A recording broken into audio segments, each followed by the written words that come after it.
अस्सलामुअलैकुम। उम्मीद है आप सब खैरियत से होंगे। मेरा नाम है मलिक अब्दुल रहमान और आज हमने जिस टॉपिक के ऊपर डिस्कशन करनी है वो ये है कि अगर एक बंदा है जो एफबीआर के अंदर एक्टिव टैक्स पेयर यानी अगर वो अपना स्टेटस चेक करता है एफबीआर इंक्वायरी के ऊपर जाके तो वहाँ पे उसका स्टेटस एक्टिव आ रहा है, ठीक है?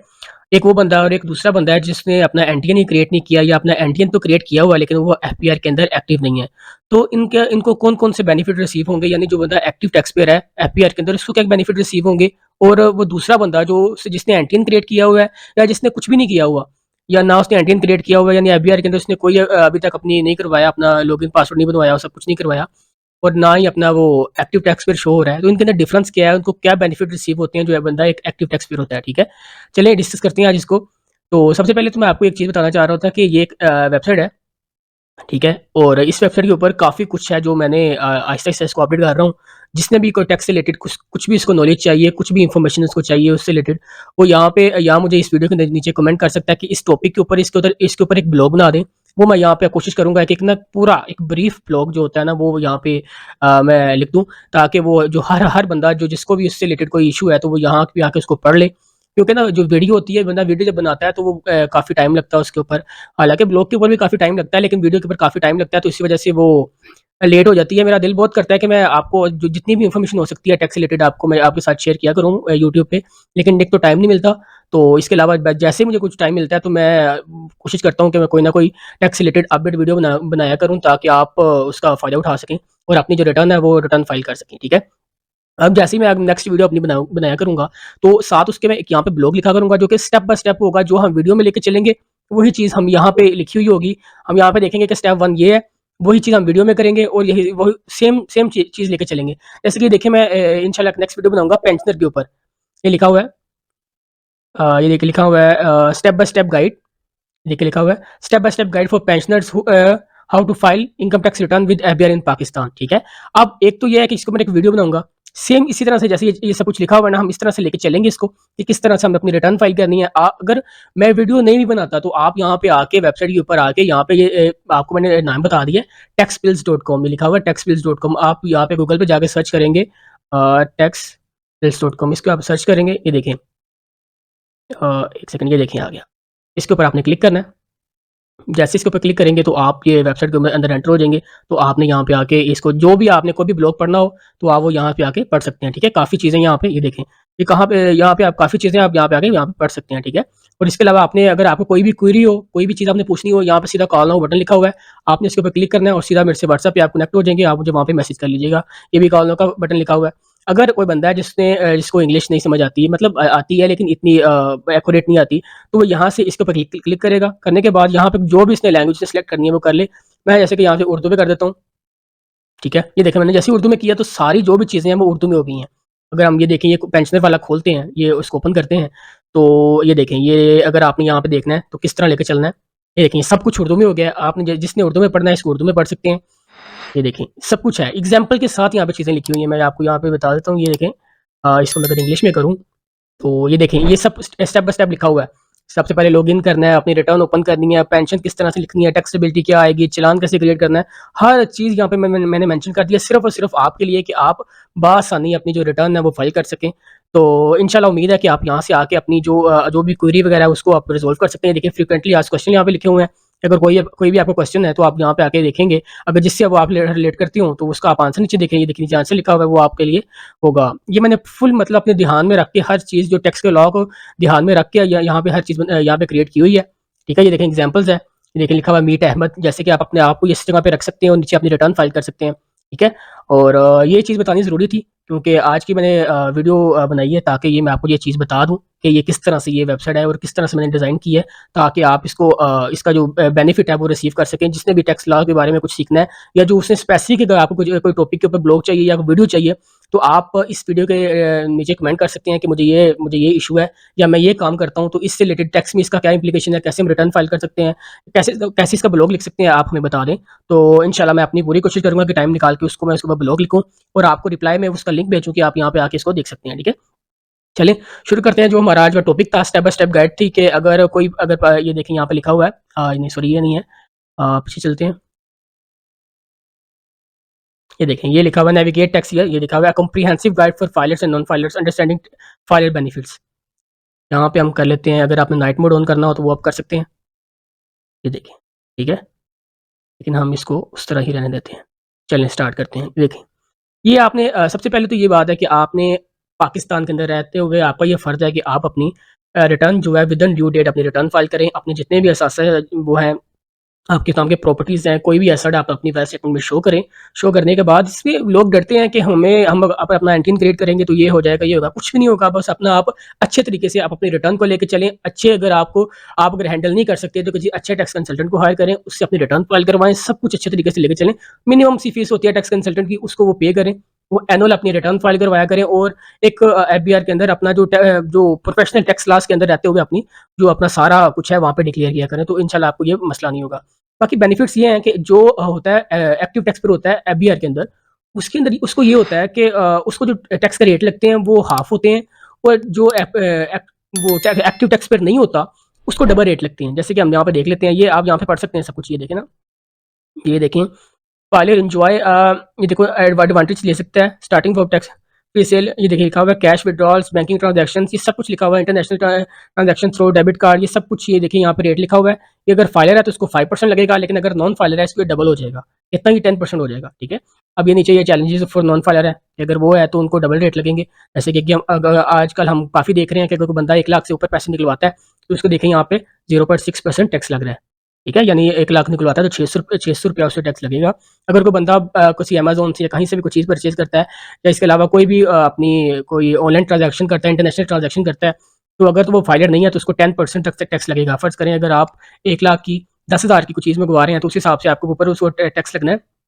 वो टैक्स काफ़ी हैवी हो जाता है। जब 10% होगा 10,000 का 1,000 रुपया आपने टैक्स दे देना है। बाकी आपने वो 11,000 आपको पड़ जाना है। लेकिन अगर आप फाइलर हैं तो वो ये देखिए यहाँ पे 5% आपको जो टैक्स है वो लगेगा।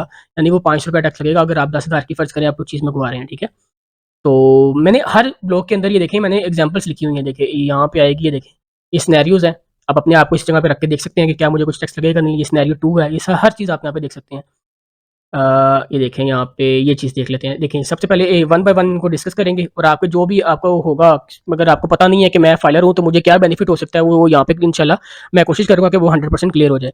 जैसे कि ये कैश विड्रॉल फ्रॉम बैंक, ठीक है? कैश विड्रॉल फ्रॉम बैंक अगर आप फाइलर है तो 0% है, कोई टैक्स नहीं पड़ेगा। अगर आप नॉन फाइलर है तो 0.6% यानी ₹600 आपको टैक्स पड़ेगा। अगर आप इंटरनेशनल ट्रांज़ैक्शन करते हैं, जो ये आगे ये सेक्शन लिखे हुए हैं 231 ए बी सबसेक्शन में ये सब कुछ लिखा हुआ है, ठीक है आगे। तो ये इंटरनेशनल ट्रांज़ैक्शन अगर डेबिट कार्ड, क्रेडिट कार्ड से अगर पेमेंट करते हैं आप, तो 236 वाई सेक्शन है, इसके अंदर जाके आप पढ़ सकते हैं। ये 5% टैक्स है, अगर आप नॉन फाइलर हैं तो डबल हो जाएगा, हमेशा डबल होगा टैक्स, 10% हो जाएगा। अगर आप कोई प्रॉपर्टी परचेज़ कर रहे हैं, जैसे आप कोई भी अपने नाम पे अपनी प्रॉपर्टी परचेज़ करते हैं, इसका शायद आपको अंदाज़ा होगा भी, ये आप सेक्शन पढ़ सकते हैं 236 के अंदर। ये आपको 3% लगेगा अगर आप फाइलर हैं और अगर आप नॉन फाइलर हैं तो 10.5% लगेगा। अगर आप सेल ऑफ प्रॉपर्टी कर रहे हैं, अगर यानी पहले आप खरीद रहे थे, अब आप सेल कर रहे हैं, तो ये 3% लगेगा। अगर आप नॉन फाइलर हैं तो ये 6% होगा, ठीक है? अगर नीचे आइए तो टैक्स ऑन सेविंग अकाउंट्स, ये तो काफ़ी आप में से काफ़ी बंदों को पता होगा कि अगर आपको सेविंग अकाउंट के कोई आपको प्रॉफिट रिसीव हो रहा है, तो जैसे अगर 1 लाख रुपया रिसीव होता है तो इसके ऊपर अगर तो आप फाइलर हैं तो कितना 15,000 कट होगा तो 85,000 आपको मिलेगा। लेकिन अगर आप ये नॉन फाइलर हैं तो बाकी आपको 70,000 है वो आपको रिसीव होगा, 30% टैक्स डबल हो जाएगा। उसके अलावा कुछ टैक्स ऑन स्पेसिफिक सर्विसेज़ हैं, वो अलग से होती हैं। सर्विस अगर आप वो ले रहे हैं तो विथहोल्डिंग होती है इसके ऊपर 4% की और 8% की। प्राइस बॉन्ड अगर आप प्राइस बॉन्ड विन करते हैं सेक्शन 156 के अंदर, वो 15% आपके ऊपर टैक्स लगता है। लेकिन अगर आप नॉन फाइलर हैं तो उसके ऊपर आपको 30% टैक्स लगेगा। नीचे आ जाते हैं, अगर आप व्हीकल परचेज़ करते हैं तो उसके ऊपर वो जो एक स्लैब रेट होते हैं, ये आप कंफर्म कर लीजिएगा स्लैब रेट वो टैक्स कार्ड से। लेकिन ये स्लैब रेट होते हैं और यही स्लैब रेट अगर वहाँ पे फिर वो डबल हो जाते हैं अगर आप नॉन फाइलर हैं तो। वैसे रजिस्ट्रेशन जब आप करवाते हैं तो फिर भी स्लैब रेट होते हैं, वो भी डबल हो जाते हैं। आप टोकन टैक्स पे करते हैं 236, ये टू सेक्शन 234 आई थिंक, हाँ, उसके अंदर, तो वो भी यहाँ पे डबल हो जाते हैं। अब नेक्स्ट आ जाते हैं हम, एक सेकंड, ये देखें, tax on commissions. Tax on commission के ऊपर 233 सेक्शन है, इसके ऊपर आपको जो अमाउंट रिसीव होती है वो 12% की विथहोल्डिंग होती है, लेकिन यहाँ पे 24% की विथहोल्डिंग हो जाती है अगर आप नॉन फाइलर है तो। ये देखें, ये सबके लिए इंपॉर्टेंट होगा, जो भी बंदा ये ब्लॉग पढ़ रहा है उसके लिए ये काफ़ी इंपॉर्टेंट होगा कि अगर कोई बिजली का बिल है, अगर तो आपका 25,000 से कम बिल है तो आपको परेशान होने की ज़रूरत नहीं है। लेकिन अगर आप 25,000 से ऊपर आपका बिल आपको आ रहा है तो आप उसके अंदर चेक करेंगे। और अगर आप नॉन फाइलर हैं तो आप चेक करेंगे उसके ऊपर कि उसके ऊपर जो टैक्स होगा वो 7.5% लगा हुआ होगा। लेकिन अगर आप फाइलर हैं तो 0% टैक्स है, चाहे आपको 25,000 आ जाए, 1 लाख आ जाए, जितना भी टैक्स आ जाए, जितना भी बिल आपको आ जाए, ठीक है? अच्छा, ये एक चीज़ है, ये भी जो काफ़ी हैं टीचर्स हैं, जो कि अपनी जो सर्विस प्रोवाइड करते हैं, जैसे कि वो जाके पेपर चेक करते हैं या कोई वहाँ पे जाके जब पेपर्स होते हैं तो निगरानी वगैरह करते हैं, सुपरिटेंडेंट होते हैं, ये चीज़ें जो उनके उनके लिए हैं कि जब उनको उसके पैसे रिसीव होते हैं, जैसे कोई ट्यूटर है, हो सकता है ट्यूटर भी हों, ओपन यूनिवर्सिटी के ट्यूटर होते हैं, उनको भी पैसे रिसीव होते हैं, वो सर्विस प्रोवाइड करते हैं एज अ टीचर, उनके पास जो होता है ना वो सर्विस प्रोवाइड करते हैं। जब वो सर्विस उनको पेमेंट होने लगती है तो वो सेक्शन 153 सब सेक्शन 1 और ये क्लास बी के अंदर ना उनको जो टैक्स लगता है वो 11% टैक्स लगता है, ठीक है? लेकिन अगर वही बंदा अगर वो अपना गवर्नमेंट एम्प्लॉयी है, सारा कुछ है, तो उसको सैलरी उसको ये पैसे ये रिसीव कर रहा है, तो एट द टाइम जब उसको पेमेंट होगी, अगर वो नॉन फाइलर है तो उसको ये डबल होकर 22% उसको ये पैसे जो हैं वो पड़े होंगे, यानी इतनी डिडक्ट करके बाकी जो पैसे बचे होंगे उसको वो रिसीव हुए होंगे। अब ये वो बोनस शेयर्स हैं, ये भी डबल टैक्स हो जाएगा। ये अगर आपको प्रॉपर्टी ऑक्शन में होती है, ये भी अलग-अलग है। अगर प्रॉपर्टी ये अलग रेट है इसके भी। अगर आप प्रॉपर्टी है अदर देन इमूवेबल प्रॉपर्टी है तो इसके रेट अलग हैं। ये इमूवेबल प्रॉपर्टी ये रेट है 5% 10%। और ये एजुकेशन फीस के पहले होता था। पिछले सालों में मुझे लगता है शायद 21 में या 20 में होता था, ये 21-20 में होता था कि जो आप अपनी किसी भी बच्चे की ट्यूशन फी जब पे करने लगते हैं तो जो उसको पेरेंट होता है उसको एक्टिव होना ज़रूरी होता है, नहीं तो उसको भी यहाँ पे टैक्स लगता है। और इसके अलावा ये advance tax on function and gatherings 236 CB. अगर आप किसी भी गए हैं किसी मैरिज हॉल, अगर आपने कोई काम करवाया जाके मतलब शादी वगैरह करवाई है, सब कुछ वहाँ पे अरेंज करवाया है, तो उसके बाद जब वो आप उनको पेमेंट करते थे तो वो जो शादी वाला जो ओनर था उसका वो बनता है, उसका फर्ज़ बनता है कि वो आपका 10% जो डिडक्ट विथहोल्डिंग जो टैक्स है वो डिडक्ट करे, मतलब एंटर करे, उसके अंदर ऐड करे और उसके बाद आपको वो जो होगी आपके आपसे पेमेंट रिसीव करे, ठीक है? अब ये चीज़ें थी, तो उम्मीद है मैंने आपको ये सारी गाइड कर दी है, लेकिन अगर इसके अंदर से कोई रह गया है तो आप मुझसे पूछ सकते हैं। मैं ये नहीं कह रहा कि ये 100% कंप्लीट है, लेकिन मैंने अपनी तरफ से ये पूरी तसल्ली की है कि इसके अंदर सब कुछ जो है वो इंक्लूड किया जाए, ठीक है? अब हम आ जाते हैं नीचे, नीचे आने के बाद और क्या चीज़ें लिखी हुई हैं, ठीक है? ये देखें यहाँ पे, ये देखेंगे कि कुछ सिनेरियोज़ लिखे हुए हैं, प्रैक्टिस विद सम सिनेरियोज़, ठीक है? ये देखिए, सबसे पहले ये है कि कैश विथड्रॉल, कैश हमने विथड्रॉ करवाया as a filer, you as a filer, हम अभी फाइलर हैं। Decided to withdraw 50,000 from the bank, how much tax if any do you need to pay? Withdrawal amount 50,000 है, टैक्स रेट 0%, कैसे? देख लेते हैं। ऊपर हम जाते हैं, ऊपर जाने के बाद ये देखें विथड्रॉल फ्रॉम बैंक 0% टैक्स है, ठीक है? और हम हैं अभी फाइलर, यहाँ पे लिखा हुआ है एक सेकंड, ये देख लेते हैं, ये देखें, ये फाइलर लिखा हुआ है ना, ये हम फाइलर हैं, 0% tax calculation tax withdrawal amount multiple tax rate 0 और तुम्हारा जो टैक्स बना वो 0। As a result as a filer there is no tax on the cash withdrawal, ठीक है? ये जितने भी ऊपर ये रेट लिखे हुए हैं ना, ये सारे रेट के सारी एग्जांपल्स मैंने नीचे लिखी हुई हैं। आप अगर आप इसके अंदर अगर आपको कोई टाइम मिले तो इसको अच्छे तरीके से पढ़िएगा, और मैंने पूरा ध्यान दे के हर चीज़ को वन बाय वन चेक करके बहुत मेहनत करके ये आपके लिए ब्लॉग लिखा हुआ है। आप इसको ज़रूर आके ये ज़रूर मस्ट ये ना इस वेबसाइट के ऊपर आके गूगल के ऊपर जैसे लिखेंगे taxpills.com वेबसाइट के ऊपर आके इसको मस्ट पढ़िएगा, ठीक है? ये देखें यहाँ पे लिखा हुआ है इंटरनेशनल शॉपिंग की है इन्होंने, एज़ अ नॉन फाइलर थे, तो इन्होंने कितने की 20,000 की 10% इसके ऊपर टैक्स लग गया, कैलकुलेशन ऑफ टैक्स निकला। आप अपने आप को इस जगह पे रख के देख सकते हैं, तो 2,000 रुपये इन्होंने टैक्स वो पे करना है। नीचे आ जाते हैं, अगर प्रॉपर्टी में इन्वेस्टमेंट की है एज़ अ फाइलर है, 3% टैक्स लगा है। और अगर आज सेल की है, सेल करने के बाद यहाँ पे नॉन फाइलर थे, नॉन फाइलर तो कितना 6% टैक्स लगेगा। ऊपर आप जाके टैक्स चेक कर सकते हैं, टेबल के अंदर भी यही अमाउंट लिखी होगी। सेविंग अकाउंट है, सेविंग प्रॉफिट रिसीव कर रहे हैं 15% एज अ फाइलर, ठीक है? अब मैं जल्दी जल्दी कर रहा हूँ क्योंकि ऊपर मैंने ये सब कुछ करवा दिया है। आपका कमीशन अर्निंग है, अब कमीशन ले रहे हैं, ये बंदा एज अ नॉन फाइलर है, तो ये 24% इसको टैक्स लगेगा और इसकी कमीशन यहाँ पे अलॉट होगी। अब ये देखें, अब एक बंदे ने 30,000 रुपये अपना जो है वो उसको बिल मिला है, मंथली बिल जो है उसको इतना रिसीव हुआ है, नॉन फाइलर भी है। अब उसके ऊपर जो टैक्स लगेगा वो कितना होगा, 7.5%, 7.5% टैक्स लगा, और 2250 जो आप अपनी बिल के अंदर चेक करेंगे तो इतनी अमाउंट आपके ऊपर टैक्स लाजमी लगी होगी, 100% लगी होगी। और इसके बाद मोटर व्हीकल लीजिंग, वो जो ऊपर स्लैब रेट मैंने आपको बताया था, ये वो चीज़ें हैं। जो प्राइस बॉन्ड विनिंग की है तो 15% टैक्स उसके ऊपर वो लगना है। आपको जो नेट अमाउंट रिसीव होगी वो 50,000 के अंदर से ये 7,500 लेस करके जो बाकी अमाउंट होगी वो आपको रिसीव होगी। और एजुकेशन पेमेंट वो अब खत्म हो चुकी है। Tax applicable for both filer non filer 0% है, फाइलर के लिए भी और नॉन फाइलर के लिए भी, क्योंकि ये खत्म हो गया, पहले ये चीज़ें होती थी। अब हम नीचे एक थर्ड सेक्शन के अंदर आ जाते हैं जिसके अंदर लिखा हुआ है frequently asked questions and answers. अब ये देखते हैं कि इसको किस तरह से लेके चलना है। जैसे कि फ़र्ज़ करें हम कोई भी इसके अंदर से वीडियो ज़्यादा लंबी हो रही है, तो इस वजह से कोई भी एक हम क्वेश्चन ले लेते हैं इसके अंदर से। यहाँ पे how do tax rates for filer and non-filer differ in 2024? Tax rate cash withdrawals, ये देखिए लिखा हुआ है।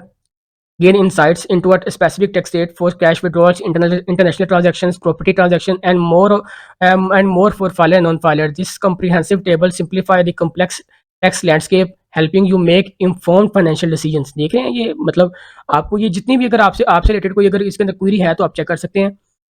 ये लिखा हुआ है what are the specific tax rate for different financial activities in, इस हर चीज़ यहाँ पे लिखी हुई है। आप इसको अगर पढ़ना चाहें तो आप ये ज़रा टाइम देके इसको कंप्लीट पढ़ भी सकते हैं। ठीक है, ये लिखे लिखा हुआ है व्हाट एडवांटेजेस एज अ, ये देखिए लिखा हुआ है what are the advantages of being a filer in property auction. अगर आप प्रॉपर्टी ऑक्शन कर रहे हैं तो आप अगर फाइलर हैं तो आपको क्या बेनिफिट रिसीव होगा, नीचे लिखा हुआ है learn about the benefits of filing जो है including a lower tax rates in property auction, uncover strategy advantage data. ये वही लिखा हुआ है कि अगर आपको अगर फाइलर हैं तो आपको जो रेट है वो 5% रेट लगेगा, ये सब कुछ है। और इसके अलावा ये नीचे ये लिखा हुआ है कि अगर हमसे आप कॉन्टैक्ट करना चाहते हैं, अगर कोई सर्विस आपने कोई भी चीज़ अवेल करनी है, तो अपनी रिटर्न फाइल करनी है, अपनी कोई कंपनी रजिस्टर करनी है, कोई भी किसी तरीके की आपको सेल टैक्स, इनकम टैक्स, कोई भी आपने अपनी रिटर्न फाइल करनी है, तो सिंपल आपने क्या करना है कि ये बटन बना हुआ है, ये कॉल का आप यहाँ से हमें कॉल कर सकते हैं। और इसके अलावा अगर आपने व्हाट्सएप पे बात करनी है, व्हाट्सएप पे आप कॉल ना करेंगे, सीधा हमें व्हाट्सएप पे आप कनेक्ट होंगे। वहाँ पे आपका जो भी, अगर ये नहीं कह रहा कि अगर आपने कोई सर्विस रिसीव करनी है, अगर आपने आपकी कोई क्वेरी है, आपको कोई भी कोई चाहिए, कोई सॉल्यूशन चाहिए आपकी क्वेरी से रिलेटेड, आप हमें मैसेज करें। मैं इंशाल्लाह जैसे ही इंशाल्लाह फ्री होऊँगा तो मैं अपनी कोशिश करता हूँ कि हर बंदे को मैं वहाँ पे रिप्लाई किया करूँ। ठीक है, उम्मीद है आपको ये वीडियो पसंद आई होगी और इसके अलावा चैनल को लाज़मी सब्सक्राइब करिएगा यूट्यूब को, तो वीडियो को लाइक करिएगा, चैनल को सब्सक्राइब करिएगा। मिलते हैं नेक्स्ट वीडियो के अंदर, तब तक के लिए अपना बहुत-बहुत ख्याल रखिएगा। अल्लाह हाफ़िज़।